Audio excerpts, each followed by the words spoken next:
Hello मेरे प्यारे student, स्वागत है आज के हमारे इस नए वीडियो में। चलिए आज की वीडियो में हम 8वीं कक्षा के हिंदी विषय का क्वेश्चन बैंक का सॉल्यूशन कराने जा रहे हैं।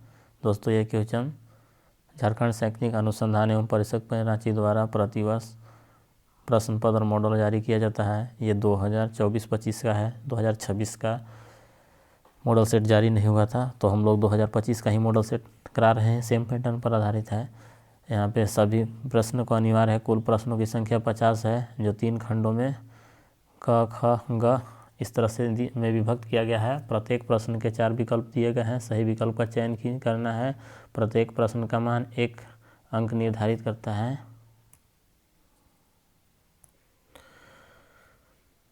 तो कुल प्रश्नों की संख्या 50 है और 3 खंडों में बांटा गया है। दोस्तों विभक्त है। प्रत्येक प्रश्न के 4 विकल्प दिए गए हैं। सही विकल्प का चयन करना है। प्रत्येक प्रश्न का मान 1 अंक है। 1 अंक निर्धारित है। गलत उत्तर के लिए कोई अंक नहीं काटे जाएंगे। चलिए पहला है अपठित गंधास। इसको हम लोग पढ़ते हैं। दीपावली भारत का एक प्रमुख त्यौहार है, जिसे रोशनी का पर्व भी कहा जाता है। यह त्यौहार कार्तिक माह की अमावस्या को मनाया जाता है। दीपावली भगवान श्री राम के 14 वर्ष के वनवास के बाद अयोध्या लौटने की खुशी में मनाई जाती है। इन दिन घरों में दियों और रंगीन लाइटों से सजाया जाता है। लोग अपने घरों की सफाई करते हैं, नए कपड़े पहनते हैं और स्वादिष्ट व्यंजनों को आनंद लेते हैं। तो ये हो गया। अब इसमें देखिए फर्स्ट क्वेश्चन दिया हुआ है कि रोशनी का पर्व किस भारतीय त्यौहार को मनाया जाता है। तो दोस्तों यहाँ से अभी हम लोग पढ़े थे कि रोशनी का पर्व भी कहा जाता है किसको, तो दिवाली को। यहाँ पे देखिए ऑप्शन में है, ऑप्शन नंबर ए आपका राइट आंसर होगा, दिवाली। चलिए दोस्तों आगे नेक्स्ट क्वेश्चन को देखते हैं। दीपावली किस वर्ष, दूसरा क्वेश्चन है दीपावली किस महीने मनाई जाती है। तो यहाँ पे देखिए यह त्यौहार कार्तिक मास की अमावस्या में मनाया जाता है। तो यहाँ पे देखिए आंसर दोस्तों ऑप्शन नंबर बी सही होगा, कार्तिक। आगे चलते हैं नेक्स्ट क्वेश्चन पे।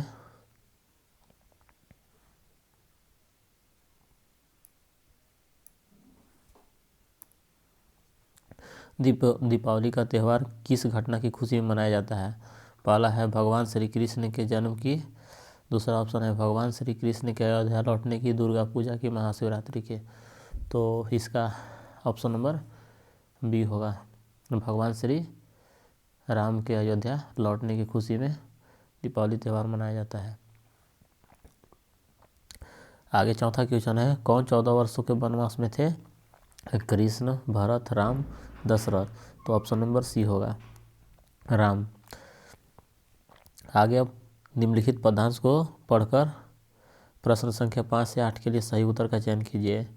जल ही जीवन का आधार है, बिन जल सूना हर संसार, नदियाँ सरोवर और ताल, इससे ही हरियाली माला, बूंद बूंद को बचना सीखो, जल संकट से नाता तोड़ो, पेड़ लगाकर छांव बढ़ाओ, धरती का श्रृंगार सजाओ। पहला क्वेश्चन है, पदांश में जल को किसका आधार बताया गया है। धन का, जीवन का, शिक्षा का, संस्कृति का। तो पांचवा का ऑप्शन होगा बी, जीवन का आधार बताया गया। पहला देखिए लिखा हुआ है, पहला लाइन में जल ही जीवन का आधार है। तो दोस्तों जीवन का आधार बताया गया है। फिर आगे नेक्स्ट क्वेश्चन है, किसके बिना संसार सूना है। तो इसका आंसर भी बी होगा, जल के बिना संसार सूना है। जल संकट से बचने के लिए क्या करना चाहिए, बूंद बूंद जल को बचाना चाहिए। यहाँ देखिए ऑप्शन नंबर बी सही आंसर होगा।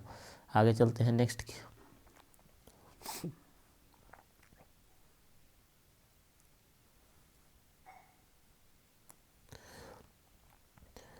धरती का श्रृंगार कैसे किया जा सकता है। घर बनाकर, पेड़ लगाकर, नदियाँ सुखाकर, खदानें खोदकर। तो दोस्तों यहाँ से धरती का श्रृंगार कैसे किया जा सकता है, पेड़ लगाकर। ऑप्शन नंबर बी सही आंसर होगा। राजपुत्र में कौन सा समास है।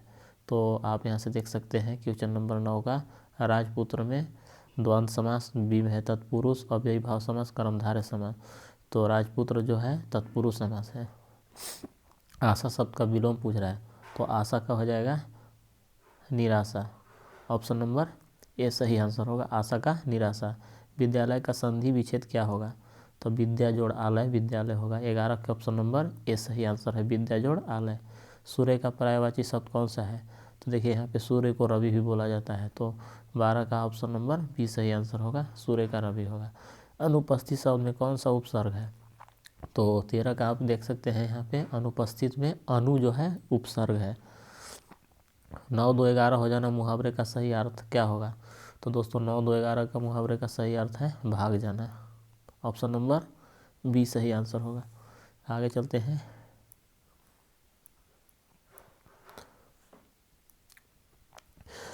क्वेश्चन नंबर 15 देखिए, पंकज का क्या अर्थ हो सकता है? चंद्रमा, सूर्य, कमल, तारा। तो पंकज मिस होता है कमल, ऑप्शन नंबर सी आंसर सही है 15 का। नायक का स्त्रीलिंग रूप क्या होगा? तो दोस्तों नायक का नयिका होगा, ऑप्शन नंबर ए सही आंसर होगा। गंगा नदी बहुत पवित्र है, इस वाक्य में जातिवाचक संज्ञा शब्द कौन सा है?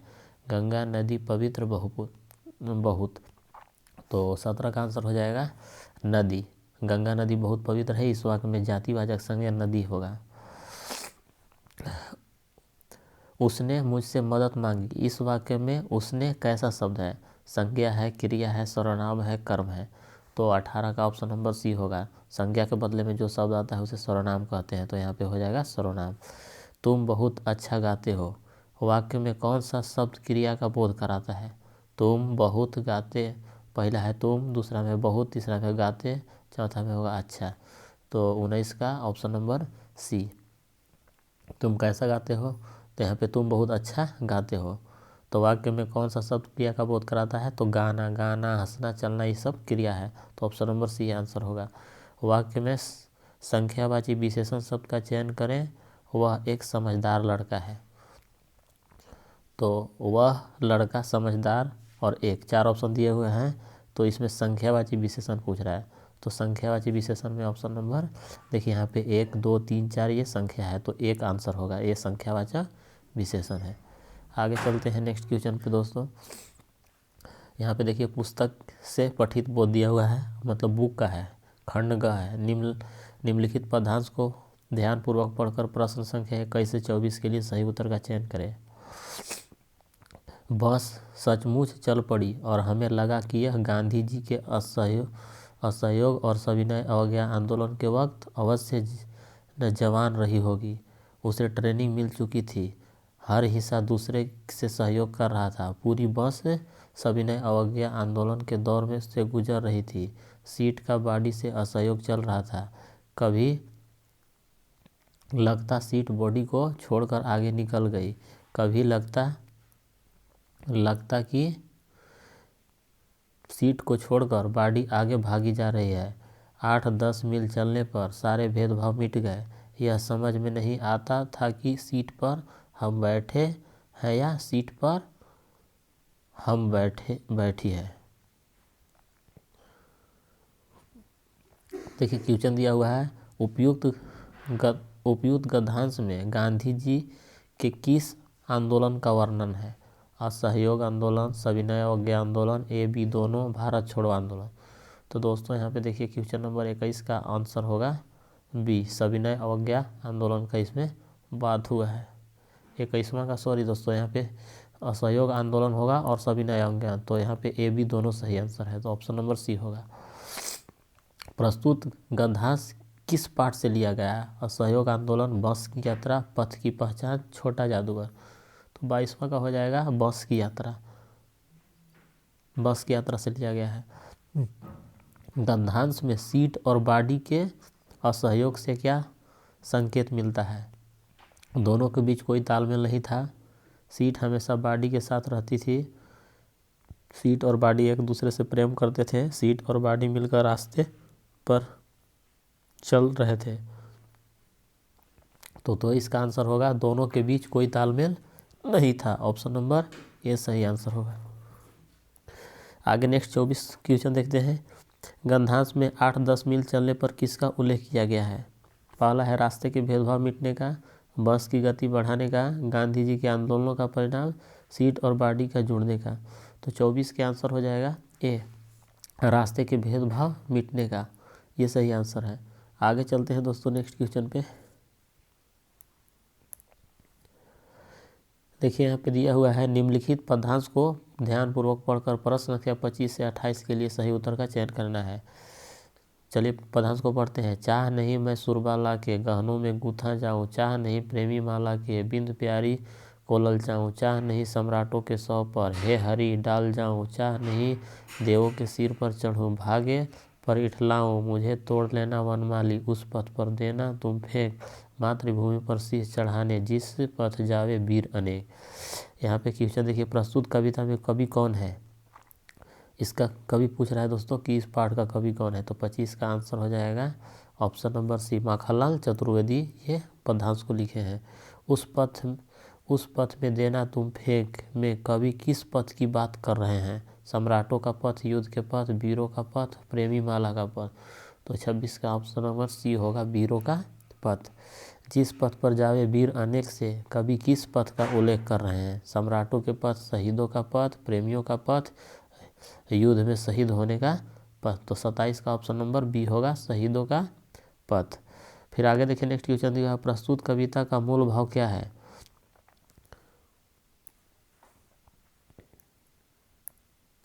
ऑप्शन नंबर है मातृभूमि की सेवा, सम्राटों की सेवा, प्रेमी सेवा, उपयुक्त सभी। तो यहाँ पे 28 का ऑप्शन नंबर ये सही आंसर होगा, मातृभूमि की सेवा। आगे देखिए दोस्तों, निम्नलिखित प्रश्नों के लिए सही उत्तर का चयन करें। छोटा जादूगर अपनी माँ के लिए क्या लेने जा रहा था। मिठाई, दवा, पथ, साड़ी। तो 29 का ऑप्शन नंबर सी होगा, पथ्य।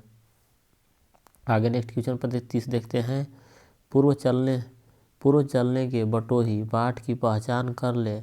इसमें बटोही किसे कहा गया है। कवि को, पथिक को, विद्यार्थी को, शिक्षक को। तो 31 का ऑप्शन नंबर बी सही आंसर होगा, पथिक को बटोही कहा जाता है दोस्तों। लेखक के भाई साहब उससे कितने साल बड़े थे। 2 साल, 4 साल, 3 साल, 5 साल।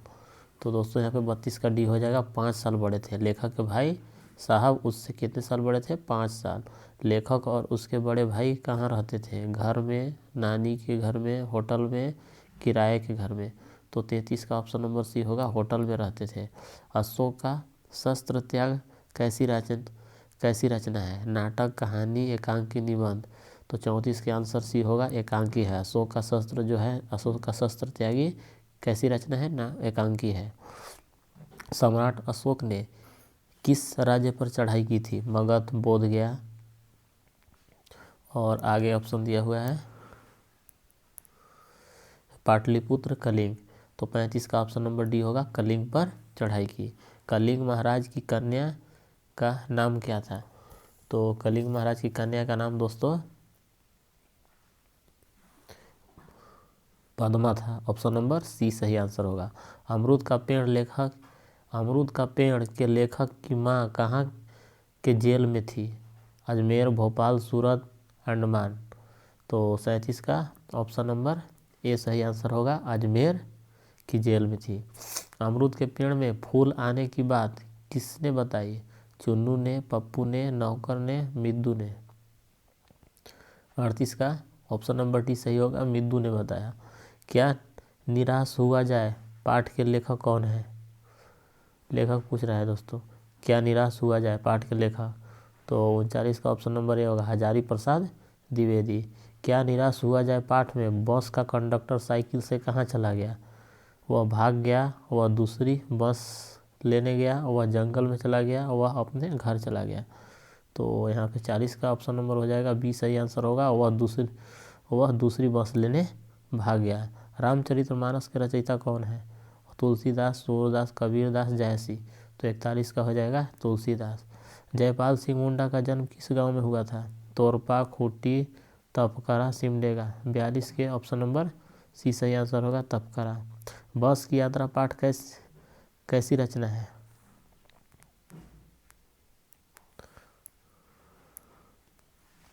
व्यंग है, निबंध है, कहानी है, नाटक है। तो दोस्तों यहाँ से 43 का ऑप्शन नंबर ए होगा, व्यंग है। हुंडरू का झरना कहाँ है। सिमडेगा, नेतरहाट, गुमला, रांची। 4 ऑप्शन दिए गए हैं। तो इसमें हुंडरू का झरना कहाँ पे है, रांची में है। बूढ़ी पृथ्वी का दुख कविता की कवित्री कौन है। तो इसका 45 का ऑप्शन नंबर सी होगा, निर्मला पुतुल। इसको लिखने वाले कौन है दोस्तों, निर्मला पुतुल।